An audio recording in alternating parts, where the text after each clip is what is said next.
सांसद महोदय की वक्तव्य को चलिए सांसद महोदय शांत से धन्यवाद।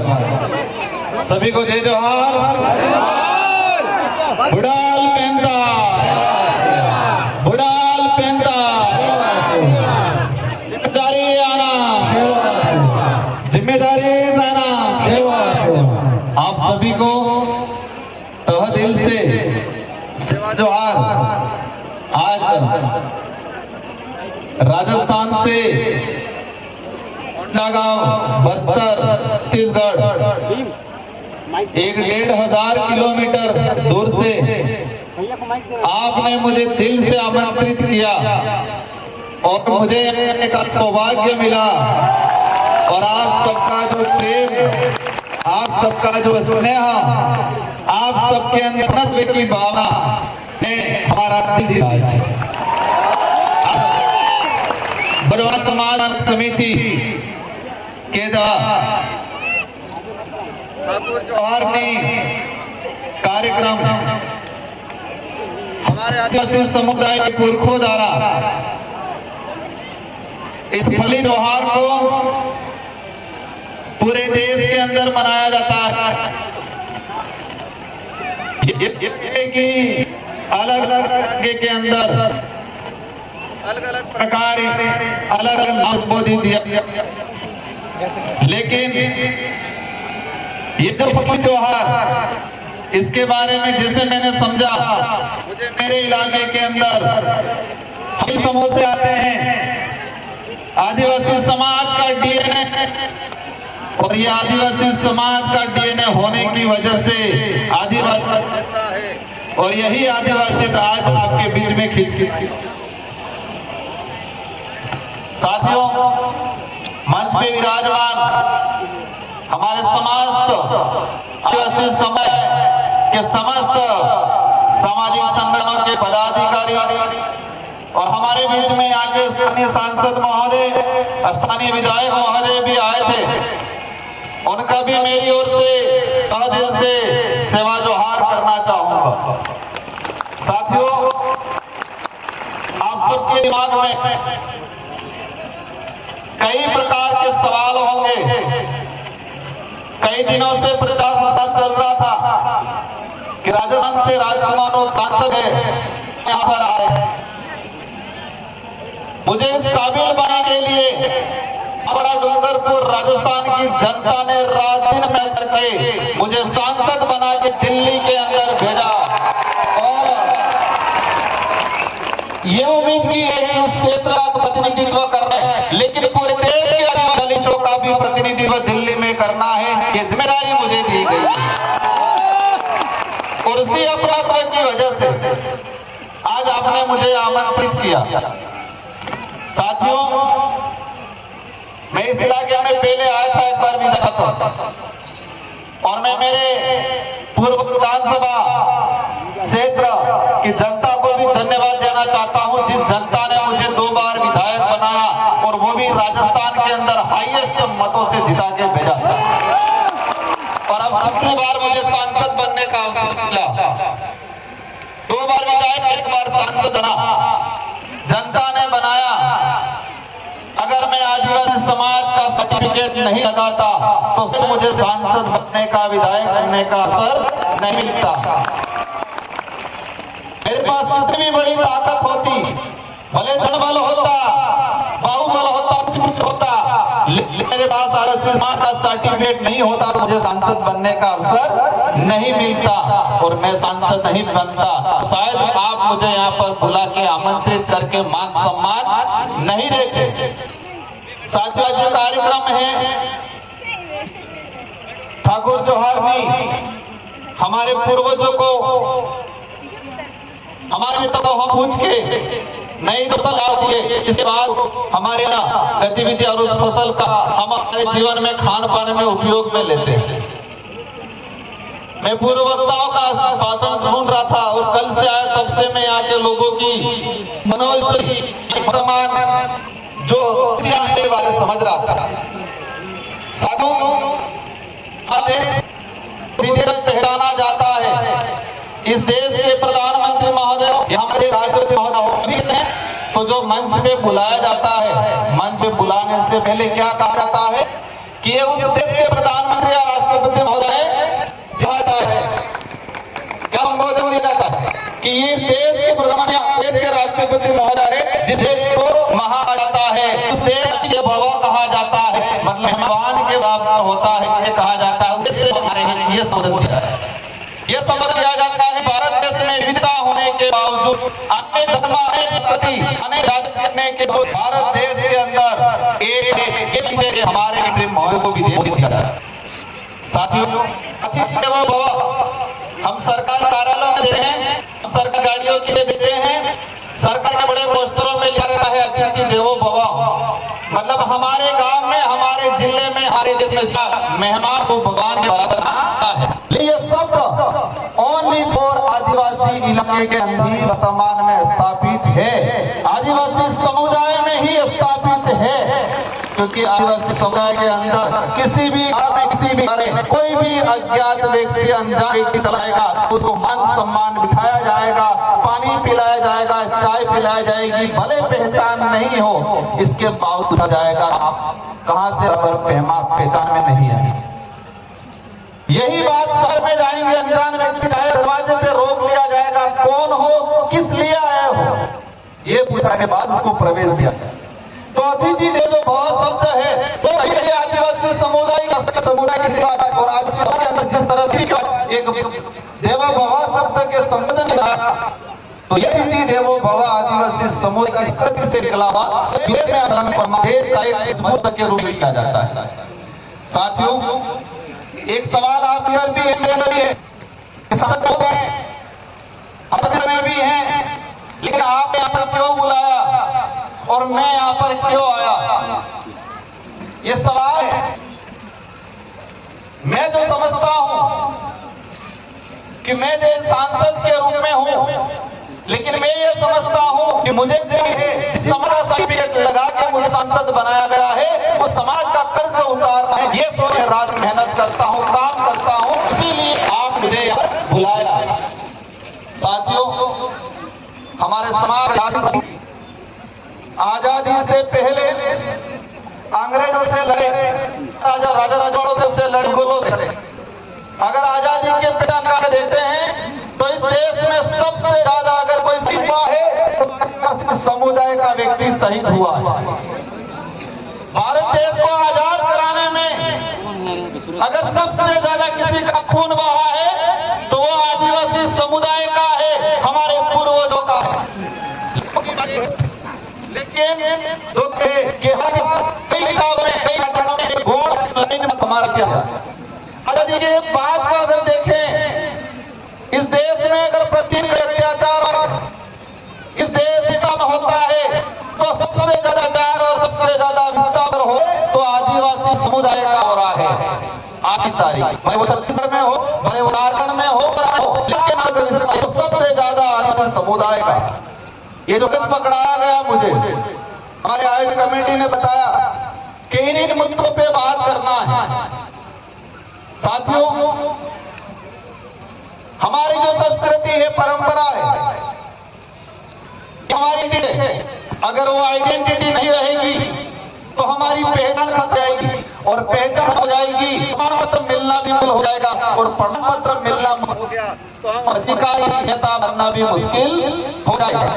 इसलिए हमारी जो संस्कृति है, अधिकारी नेता बनने के बाद देखते हैं जमाने का हम सत्य के बारे में, हम पूजा पद्धति के बारे में कुछ जमाना बदल गया है, हमको बदलना होगा, ऐसे रहोगे, ये कहा जाता है। लेकिन उस काबिल बनाने के लिए और उस काबिल बनाने सत्य का बहुत बड़ा योगदान है, जो व्यक्ति ऊपर जाके बोलता है उसको उस काबिल बनाए, संस्कृति का बहुत बड़ा है। हमारे आदिवासी समुदाय की संस्कृति, हमारी परंपरा, रीति रिवाज कहीं पर भी बाधक नहीं, वो संस्कृति सहायक है, बाधक नहीं है, सहायक। साथियों, देखने जो माहौल बना और छत्तीसगढ़ सुंदर इलाका है, दृष्टि से यहाँ के लोगों को व्यवहार है, हमारे समूह के अंदर जो प्रेम भावना है वो सबसे हमारे लोगों का है, मन साफ है, सुंदर पूरे देश में अलग नजरिए से छत्तीसगढ़ भगवत जी से सांस्कृतिक दृष्टि से यहाँ के लोगों का व्यवहार, यहाँ लोगों का प्रेम पूरे देश छत्तीसगढ़ को पूरे देश में बढ़ाने एक तरह से देखा युद्ध शक्ति है। यहाँ हमारे राजस्थान में छत्तीसगढ़ अगर बात सकते तो एक ही बात बोली जाती है उस न्यूज में, क्या बोला है कि नक्सलाइट इलाका छत्तीसगढ़ आया तो जो समुदाय के लोग हैं वो राजा में भी कह रहे हैं कि राजपाल रोज नक्सलाइट के में गया। पता किसी भी देश के कोने में ये किसी भी न्यूज़पेपर आकर ये छत्तीसगढ़ भौगोलिक दृष्टि से सब वहां पर आदिवासी रहता है, आदिवासी समूह की विशेष पहचान है, ये शान है, ये कहता है बस ये बताया जाए कि छत्तीसगढ़ खराब एक कलंक लगा दिया है। मैं पिछली बार जब आया मैं सुना 12 साल के बच्चे को नशा करके मारा गया, इन्होंने लिखा कि आदिवासी समुदाय को कुछ लोग के सहयोग से बदलाव करके नशा लगा के उनको मारा जाता है। छत्तीसगढ़ में 150 के आसपास लोगों को मारा गया है नक्सलाइट के नाम से। मैं ये सबूत है वो गलत, लेकिन इसमें कई ऐसे लोग हैं जो बेचारे निर्दोष हो रहा है कि नहीं हो रहा है। ये क्या है यहाँ पर मैंने कहा इस इलाके के अंदर कई इलाका ऐसा है जहाँ पर आदिवासियों की जैसी नहीं पाए, आदिवासियों के नहीं पाए, आदिवासियों को तक सड़क जा रही है वो नहीं पता है। और कई इलाका उन इलाकों के अंदर आधार कार्ड भी नहीं बने, वोटर ID भी नहीं बने। लेकिन दूसरी ओर छत्तीसगढ़ के एक कार्ड में कौन सा मिनरल है, कहाँ से निकल रहा है, कहाँ से सोना निकल रहा है, कर लिया सरकारों ने, लेकिन स्थिति के बारे में रखा नहीं है। एक कार्ड छत्तीसगढ़ की एक सरकार के पास निकलेगा, किस इलाके में सोना निकाल, कोयला निकाल, निकाल, ये सब है, किस में आदिवासियों की क्या सरकारों के पास नहीं है। सामाजिक कार्यक्रम है, मैं यहाँ पर राजनीतिक बात नहीं करना चाहूंगा। इसमें यह दावा है कि आदिवासी समुदाय का विस्थापन। साथियों मैं देखा पिछले समय में इस देश के अंदर टाइगर प्रोजेक्ट बनाए 19 सरकार में अभी तक 56 टाइगर प्रोजेक्ट बनाए और इसमें से 70 से 80% टाइगर प्रोजेक्ट ओनली फॉर आदिवासी इलाके के अंदर बनाए जा रहे हैं। अब तक टाइगर प्रोजेक्ट के नाम से पूरे देश के अंदर पिछले समय निकला, उसके अंदर हम निकाल के देखे तो 5,56,000 आदिवासियों को विस्थापित किया टाइगर प्रोजेक्ट के नाम से। आप यहाँ पर शहरों में टाइगर प्रोजेक्ट प्रस्तावित करने वाली बात 19 से लगा के 2021 तक 2 लाख आदिवासी विस्थापित हुए, लेकिन 2021 से 2024 तक साल के अंदर मात्र 4 के अंदर 3 लाख लोग विस्थापित हुए। 3 लाख लोग विस्थापित प्रोजेक्ट के नाम से। यहाँ पर माइन होता है हमें विकास नहीं है, लेकिन जो विकास के किया जाता है वो विकास है गलत। हमने देखा पिछले इलाके के अंदर फॉरेस्ट के अंदर जो आदिवासी रह रहा है वर्षों आजादी से पहले, उसके लिए एनडीए की सरकार 2006 में फॉरेस्ट राइट एक्ट लाई। छत्तीसगढ़ का ही मैं आंकड़ा निकाला, पिछले 5 साल के अंदर 100 से 200 हेक्टेयर जमीन फॉरेस्ट एक्ट के तहत आवंटन नहीं किया गया, लेकिन पुलिस ने वन विभाग 18,982 हेक्टेयर जमीन बनी, 18,980 हेक्टेयर जमीन प्राइवेट कंपनी की जमीन दी गई। लेकिन जो आजादी से भाग में रहा है वो आज आपके छत्तीसगढ़ के अंदर पिछले 5 साल के अंदर 2280 हेक्टेयर जमीन फॉरेस्ट की प्राइवेट कंपनियों को दिया गया, लेकिन छत्तीसगढ़ का आदिवासी समुदाय को 200-300 हेक्टेयर भी आज तक कितना चाहिए उस आदमी को रहने के लिए 1 या 2 बीघा चाहिए, लेकिन वो भी आज तक नहीं मिल पाया है। साथियों ये लड़ाई लंबी है, ये लड़ाई राजनीति करने की भी नहीं है। लड़ाई जो हमारे पुरखे गए जी को याद करते हैं, गुंडाधर बाबा को याद करते हैं, तिलमा जी को याद करते हैं, उन लोगों ने जल जंगल जमीन की लड़ाई लड़ी। हम जल जंगल जमीन का नारा जरूर लगा लेते हैं, लेकिन जल जंगल जमीन को उजाड़ कौन रहा है उसके बारे में आज भी हम देखा छत्तीसगढ़ के अंदर बड़ी बड़ी कंपनियां आप सभी आंदोलन करते हो क्योंकि आपकी जमीन हड़पी जा रही है, आपको विस्थापित होना पड़ा है।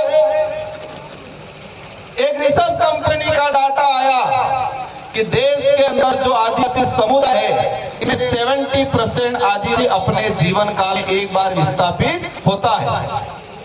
अपने जीवन काल में 100-200 समुदाय एक बार विस्थापित हुए, एक रिपोर्ट आई। साथियों, हम भी आंदोलन करते हैं, लेकिन हमें यही देखा है कि छत्तीसगढ़ इलाके के अंदर जो माइनिंग कंपनियां हैं, बड़ी बड़ी कंपनियां हैं, उस कंपनियों से चुनाव दौरान इलेक्ट्रॉनिक के रूप में कौन चंदा ली है उस पर भी जाना पड़ेगा। बोला पाला समुदाय क्या इलेक्ट्रॉनिक बोर्ड, चुनाव के दौरान इलेक्ट्रॉनिक बोर्ड लीगली चंदा लिया जाता है। छत्तीसगढ़ के इलाके में माइनिंग करने वाली अधिकतर कंपनियों ने चुनाव के दौरान इलेक्ट्रॉनिक मतलब ना दिया, करोड़ों रुपयों में 700-800 करोड़ का बचत दिया गया।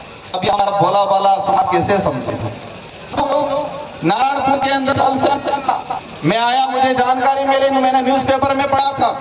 हम सेना का सम्मान करते हैं, जितना आदिवासी समुदाय इस देश की आजादी में लड़ा है, जो शहीद हुए हैं, उसे कहना है हम सम्मान है। लेकिन आदिवासी समुदाय के अंदर सेना के प्रति गलत भावना लाने का काम वर्तमान में किया जा रहा है। वो भावना कैसे आएगी? क्योंकि आदिवासियों की जमीन अगर सेना के कैंप लगाएंगे, थल से वो यहाँ पर जो रेंज लगाएगा और सेना के बीच में टकराव वाली स्थिति का हो। पैसा एक्ट में प्रावधान है, शेड्यूल 5 में प्रावधान है कि 5वीं अनुसूची अंतर्गत आदिवासी जमीन सरकार ले सकती है, नहीं कोई आदिवासी व्यक्ति ले सकता है। ये किसमें प्रावधान है? शेड्यूल 5 में प्रावधान है। सरकार भी किसी भी परियोजना को लेने के लिए आदिवासी की जमीन नहीं ले सकती है जब तक ग्राम सभा इसको सहमति नहीं देती। अब ये अधिकार कैसे मिला? 5वीं अनुसूची के अंदर ये अधिकार कैसे मिला हमको? किसी ने दान में दिया क्या? ये हमारे पुरखों ने अंग्रेजों से लोहा लिया, इसके बाद अंग्रेजों ने और सभी निर्माताओं ने विचार किया कि ये समुदाय हजारों सालों से जल जंगल की जमीन की लड़ाई लड़ता आ रहा है, इसलिए उनको विशेष प्रावधान देना पड़ेगा ताकि आने वाले समय में इन जल जंगल जमीन नहीं उजाड़ी जाए। इसीलिए 5वीं अनुसूची का प्रावधान किया।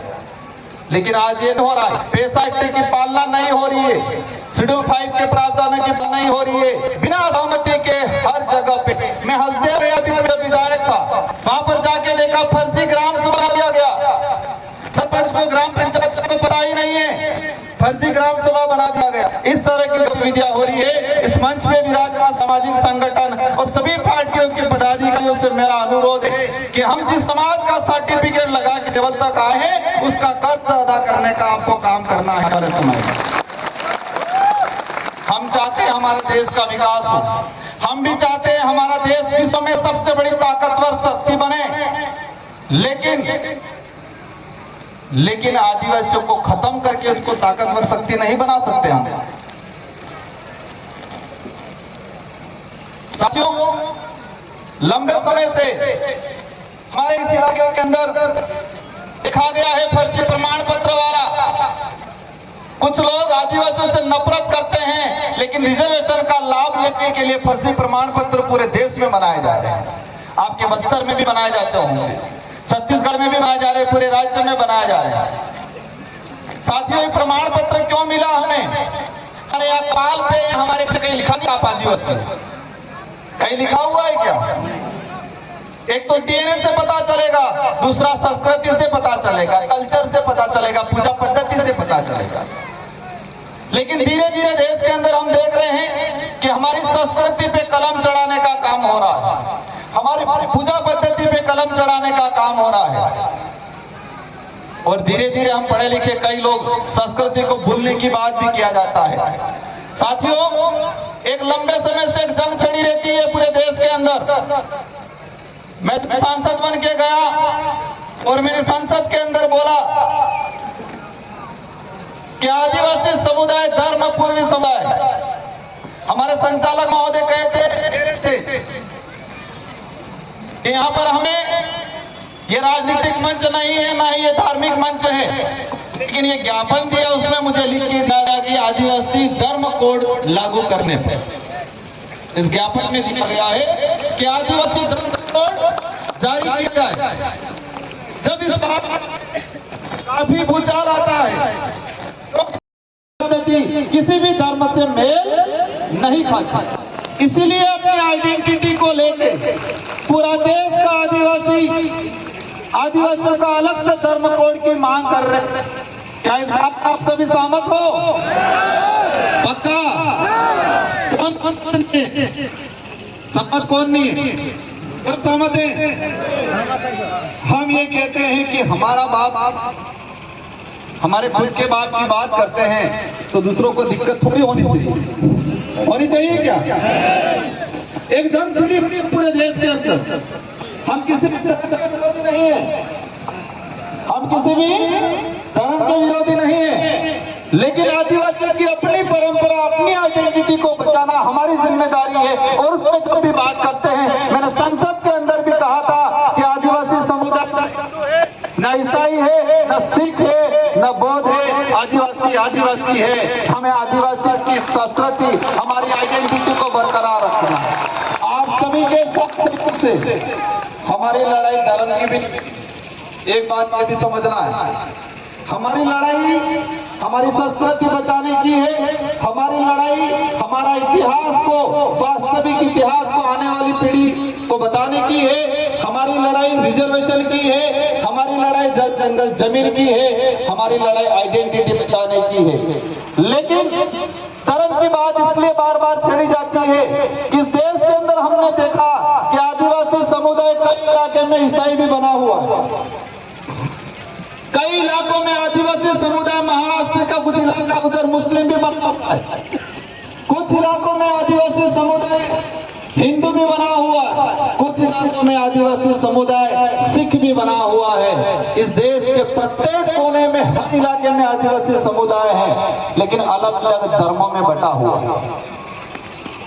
इसी वजह से छत्तीसगढ़ या बस्तर या किसी झारखंड में आदिवासी समुदाय पे अत्याचार होता है तो देश का आदिवासी एक नहीं हो पा रहा है।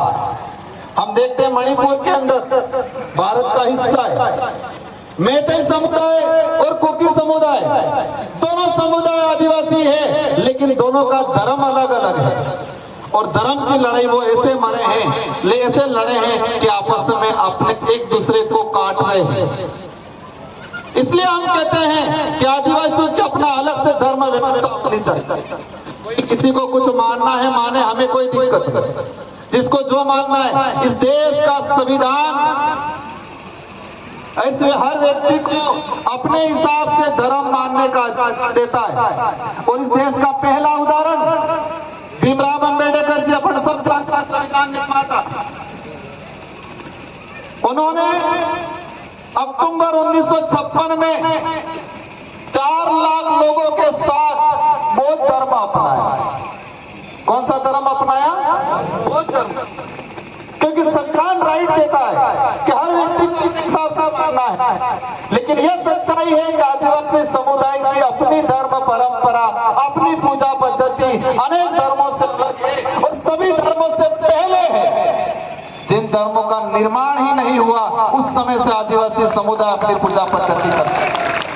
लेकिन ये देखा गया है कि राजनीतिक लाभ लेने के लिए कुछ लोग, अपने राजनीतिक लाभ लेने के लिए कुछ लोग हमारे आदिवासी समुदाय को धर्मों में बांट के राज करना चाहते हैं।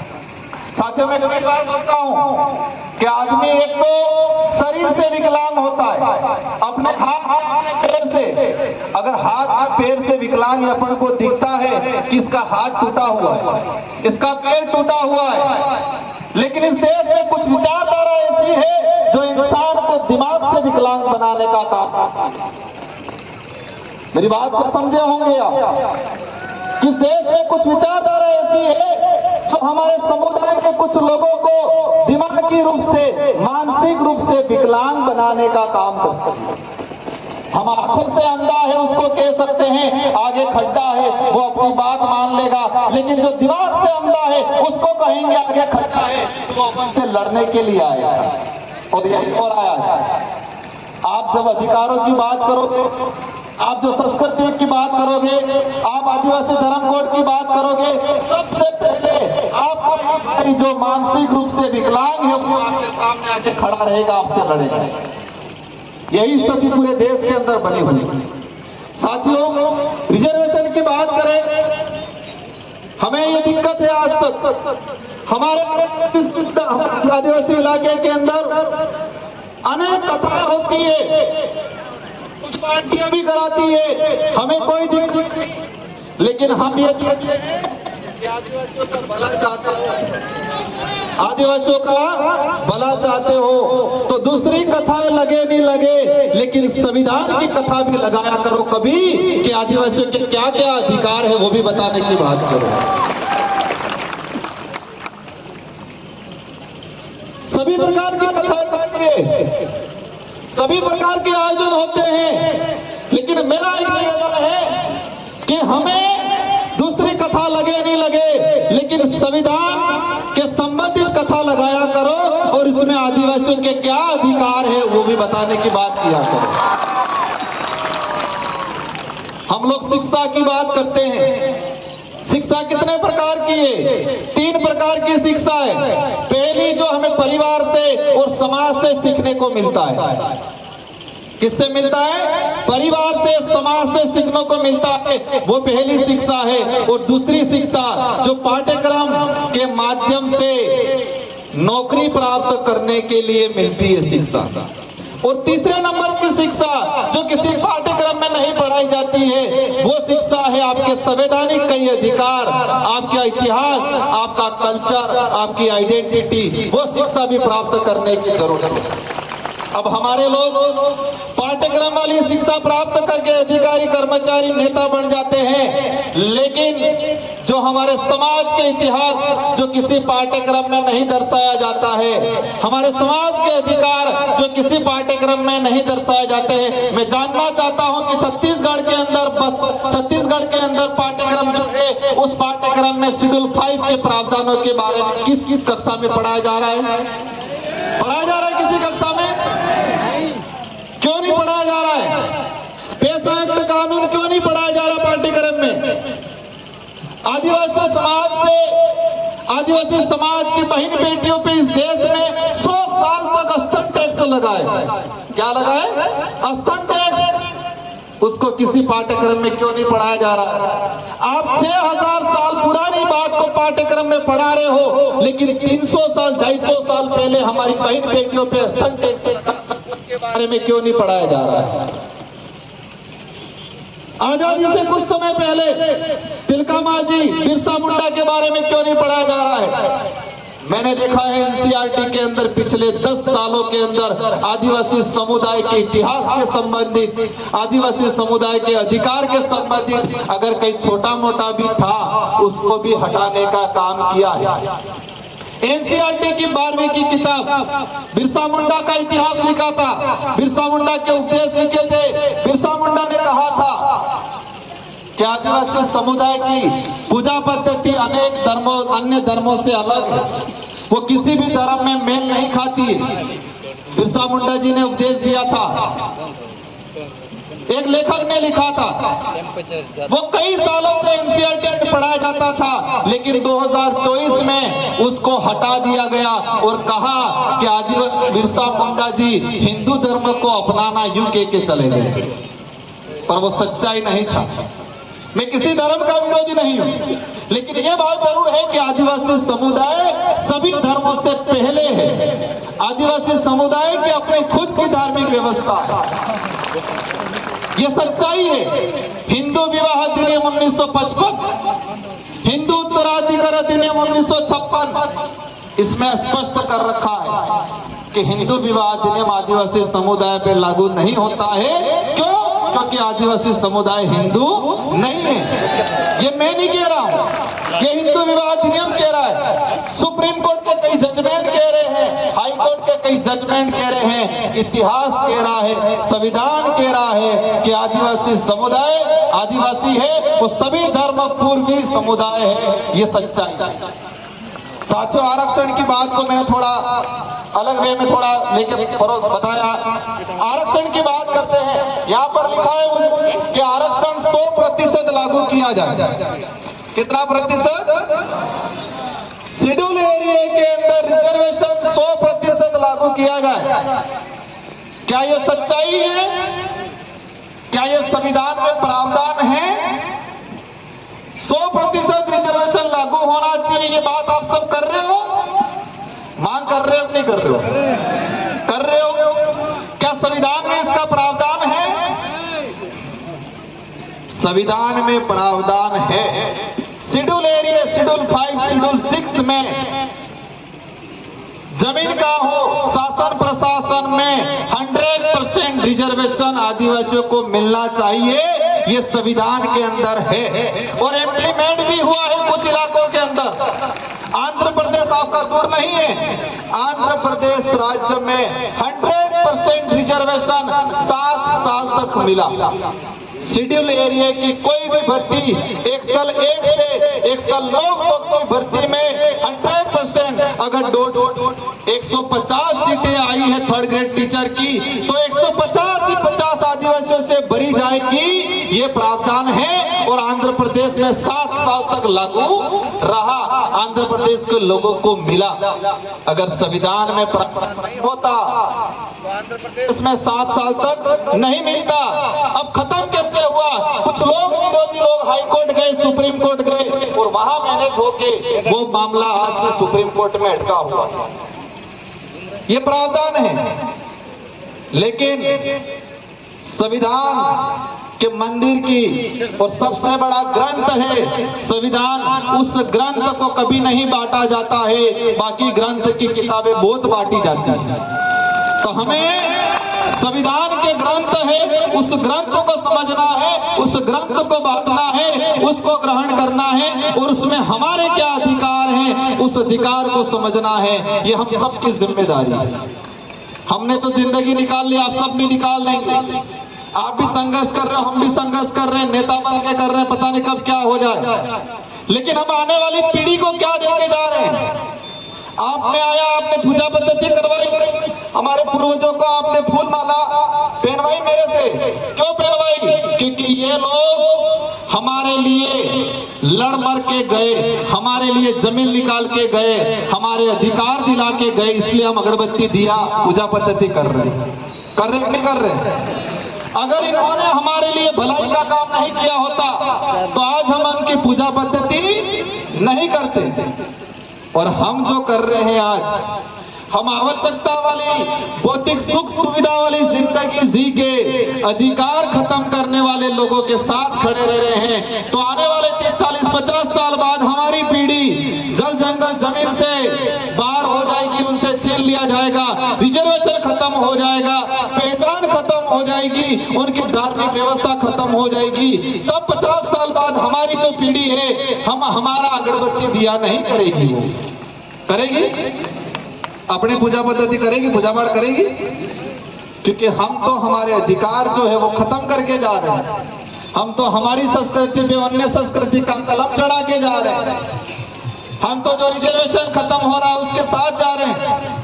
हमारे लोग टीचर बन गए, कांस्टेबल बन गए, कुछ आरएस अधिकारी, सॉरी सीआई बन गए, कुछ प्रोफेसर बन गए, हम खुश हो गए। लेकिन देश के अंदर सुप्रीम संस्था है, आईआईटी है, आईआईएम है, विश्वविद्यालय है, वहां पर छत्तीसगढ़ का एक भी आदिवासी प्रतिनिधित्व नहीं है आईआईटी में।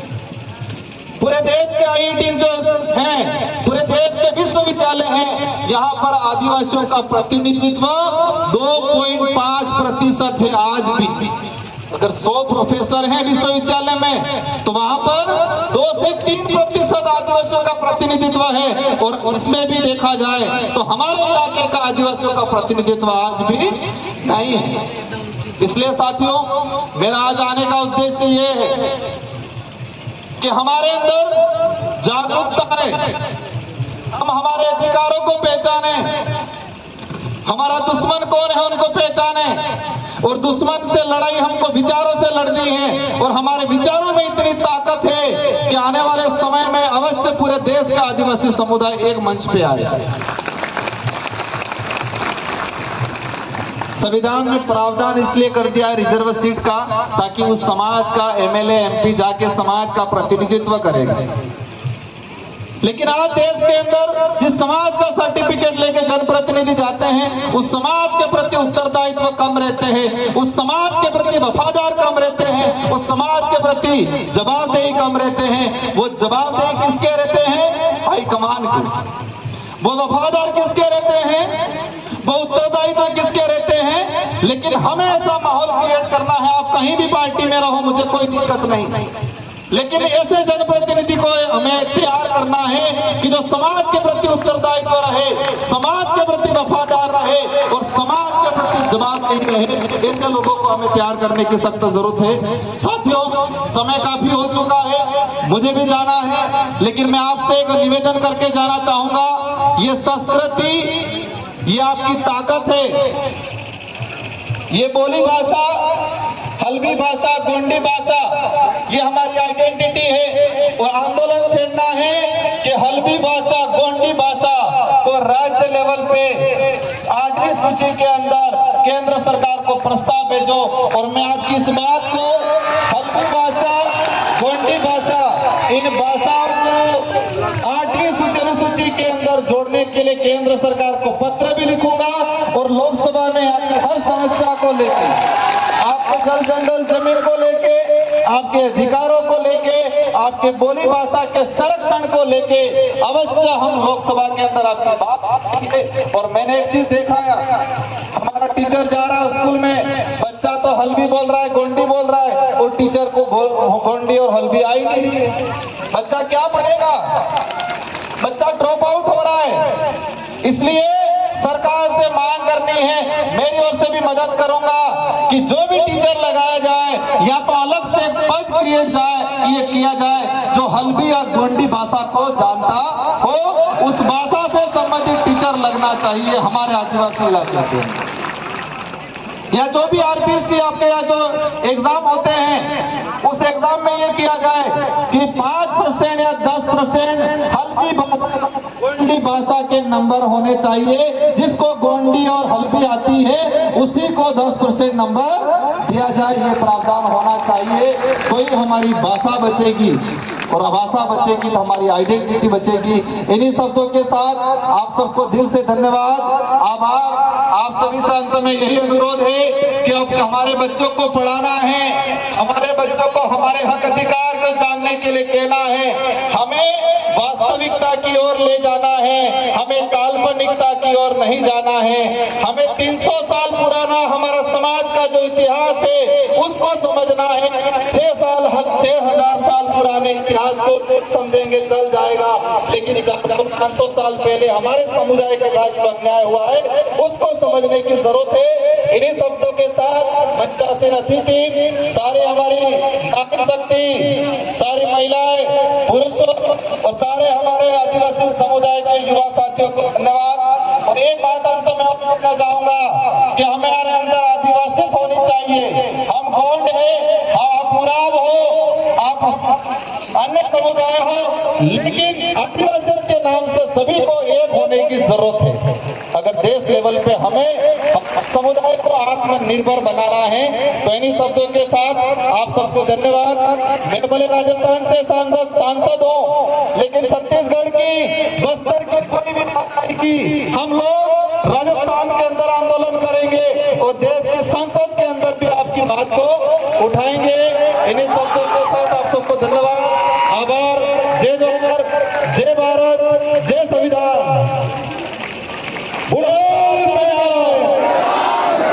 जय जोहर का नारा है हमारा है।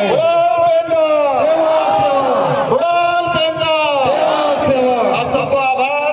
जय जोहर, सेवा जोहर। बहुत बहुत धन्यवाद। एक बार जोरदार ताली बजा दीजिए हमारे बीच में। बहुत सुंदर हमारे